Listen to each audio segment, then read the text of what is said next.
आज Doubtnut app download करें। Doubtnut पर अपने सभी गणित, रसायन विज्ञान, भौतिक विज्ञान और जीव विज्ञान के डाउट्स का करो सफाया। बस प्रश्न की फोटो खींचो, एक ही प्रश्न को क्रॉप करो और तुरंत वीडियो सोल्यूशन पाओ। अभी डाउनलोड करें। हेलो दोस्तों, हमारा सवाल दिया कि किसी संयुक्त सूक्ष्मदर्शी में प्रतिबिंब बनने का नामांकित किरण आरेख बनाकर समझाइए।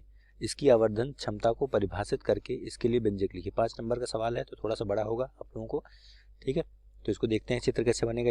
ठीक है, तो उसके लिए मैंने संयुक्त सूक्ष्मदर्शी में प्रतिबिंब का बनना ये लिखा है, ठीक है। ये चित्र बना दिया है। ये हमारा उत्तल लेंस है, ये हमारे नेत्रिका है और ये अवदर्शक लेंस है, जिसे ओ और नेत्रिकाओं को ई से डिनोट किया गया है, मतलब प्रदर्शित किया गया है। हमारा चित्र है, सॉरी ए भी एक छोटी वस्तु है, ठीक है। आपको ऐसे लिखना है जैसे मैं बता रहा हूँ, मैंने लिख दिया है कि अवदर्शक लेंस हो तथा नेत्रिका ये है, ठीक है। तो ए भी क्या है, आपको ए भी आपका दिया है एक छोटी वस्तु, ठीक है। एक छोटी वस्तु है जिसका हमें प्रतिबिंब बनाना है। वस्तु है, वस्तु नहीं, ठीक है। एक वस्तु बोलते हैं इसको, ठीक है। एक छोटी वस्तु है जिसका प्रतिबिंब हमें दिखाना है कि संयुक्त सूक्ष्मदर्शी से कैसे बनता है, ठीक है। तो ये भी एक छोटी वस्तु है, ये वाली, ठीक है। और जिसके लिए जो अवदर्शक लेंस के प्रथम फोकस, ठीक है, हमारा प्रथम फोकस एफ ओ है, ठीक है। एफ ओ है हमारा जो प्रथम, सॉरी उसका अवदर्शक लेंस का फोकस हो, ये तो उसका फोकस है, इसका फोकस यहाँ पे होगा। इसको मान लेते हैं हम लोग एफ ओ डैश, ठीक है। तो ये भी एक छोटी वस्तु है जिसका जो है अवदर्शक लेंस के प्रथम फोकस एफ ओ डैश से थोड़ी दूरी पर रखी हुई है। आप ऐसे रखेंगे। अब ए बी का जो ए बी द्वारा, ठीक है, ए बी द्वारा प्रतिबिंब जो है, ए बी द्वारा प्रतिबिंब वास्तविक उल्टा तथा बड़ा कहाँ पे बनेगा, ए डैश बी डैश पे बन रहा है, ठीक है। यहाँ से किरण निकलेगी और यहाँ पे ए डैश बी डैश प्रतिबिंब बनता है। यह प्रतिबिंब नेत्रिका ई तथा उसके प्रथम फोकस एफ ई डैश, ये देखिए है हमारा एफ ई डैश फोकस, ठीक है। तो ये ई है, ठीक है। तो यह प्रतिबिंब जो है आप लिखेंगे नेत्रिका ई व उसके प्रथम फोकस एफ ई के बीच में है, ऐसे लिखेंगे। एफ ई तथा नेत्रिका के बीच में A B dash B dash स्थित है तथा नेत्रिका के लिए क्या करेगा, ये वस्तु का कार्य करेगा, ठीक है। अब नेत्रिका ए डैश बी डैश का आभासी सीधा व बहुत बड़ा प्रतिबिंब, ठीक है। ये देखिए पीछे बन रहा है A double dash B double dash, ठीक है।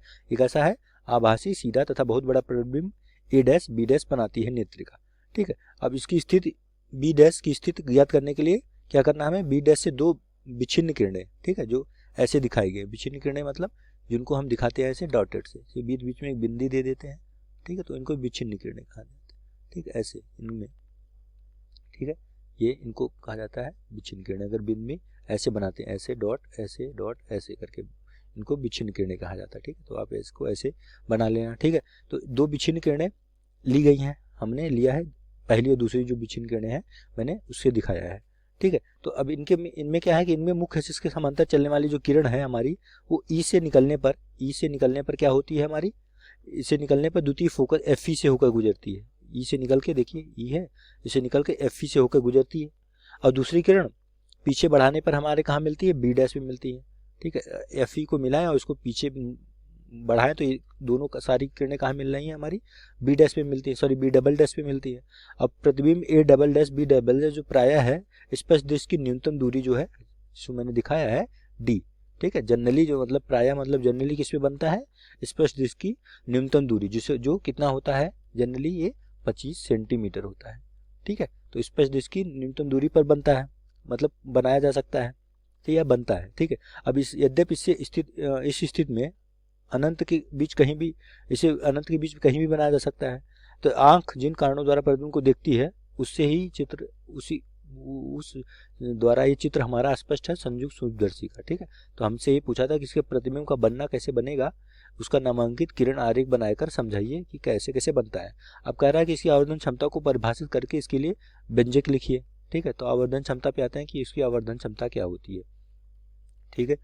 संयुक्त सूक्ष्मदर्शी की आवर्धन क्षमता, ठीक है। आवर्धन क्षमता को हम क्या कहते हैं कि ऐसे डिनोट करते हैं एम से, ठीक है, सॉरी क्षमता है, ठीक है, एम से डिनोट करते हैं। और एम बराबर क्या होता है, हम लोग जानते हैं कि आवर्धन क्षमता जो होती है वो होती है, अनुपात होता है किसका, अंतिम प्रतिबिंब द्वारा आंख पर बना दर्शन कोण, ठीक है। इसका अंतिम प्रतिबिंब द्वारा, ठीक है, अंतिम प्रतिबिंब द्वारा आंख पर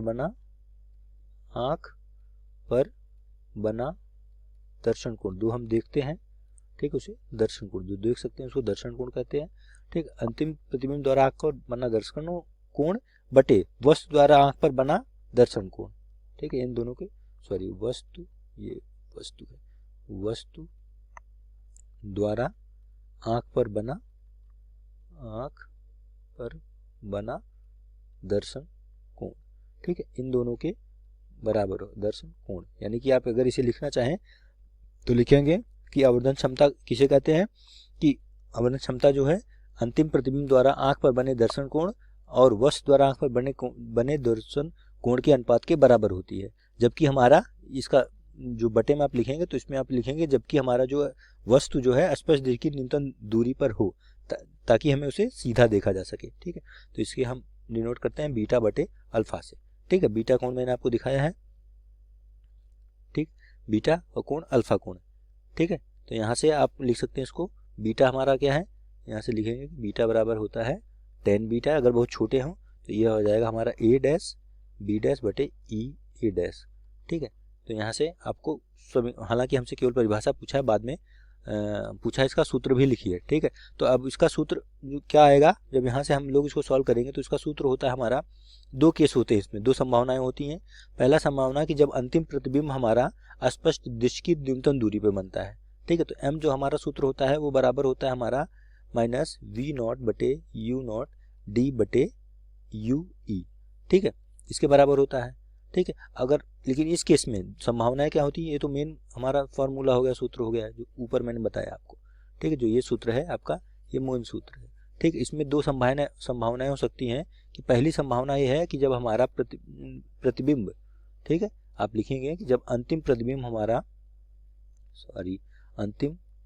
हमारा स्पष्ट दृश्य की न्यूनतम दूरी यानी कि डी पर बनता हो। ठीक है, अगर हमारा अंतिम प्रतिबिंब डी पर बने तो उसके लिए क्या होगा, उसके लिए सूत्र जो आता है वो हमारा, क्योंकि वी बराबर माइनस टी हो जाता है वहाँ पे, और यू बराबर माइनस यू हो जाता है, और जो फोकस होता है वो एफ ई के बराबर हो जाता है। ठीक है, तो यहाँ से जब आप निकालेंगे आवर्धन तो उसके लिए सूत्र आ जाता है माइनस वी जीरो बटे you zero into 1 plus D बटे एफ ई। ठीक है, आप लोगों को याद भी होगा ये सूत्र। ठीक है, तो ये हमारा हो गया जब हमारा अंतिम प्रतिबिंब कहाँ बनेगा, स्पष्ट दृश्य की न्यूनतम दूरी पर बनता है। और दूसरा केस क्या है कि जब हमारा अंतिम प्रतिबिंब अनंत पर बनता है। ठीक है, इनफाइनाइट यानी अनंत पर बने अंतिम प्रतिबिंब, तो उसके लिए जो सूत्र आता है वो आता है m बराबर माइनस वी जीरो बटे यू जीरो इंटू डी बटा एफ। ये सूत्र आता है कि जब हमारा अंतिम प्रतिबिंब कहाँ बने, अनंत पर बनता है। ठीक है, इसको चाहे लिख लीजिए कि जब हमारा अंतिम प्रतिबिंब, ठीक है, अंतिम प्रतिबिंब अनंत पर बनता है। ठीक है, तब उसके लिए सूत्र है। तो हमसे सूत्र पूछा था और कहा था कि ये पहला हो गया, पूरा सूत्र आप लोग लिखेंगे दोनों। ठीक है, और मेन सूत्र जो है जो इस परिभाषा से होके आया है उसको लिखेंगे।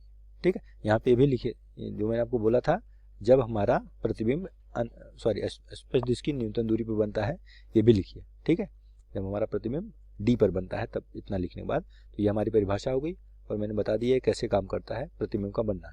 ठीक है, कक्षा 6 से 12वीं से लेकर नीट, IIT, JEE वो एडवांस के लेवल तक 1 करोड़ से ज्यादा छात्रों का भरोसा। आज ही डाउनलोड करें डाउटनेट ऐप या व्हाट्सएप करें अपने सारे डाउट्स 8400 400 400 पर।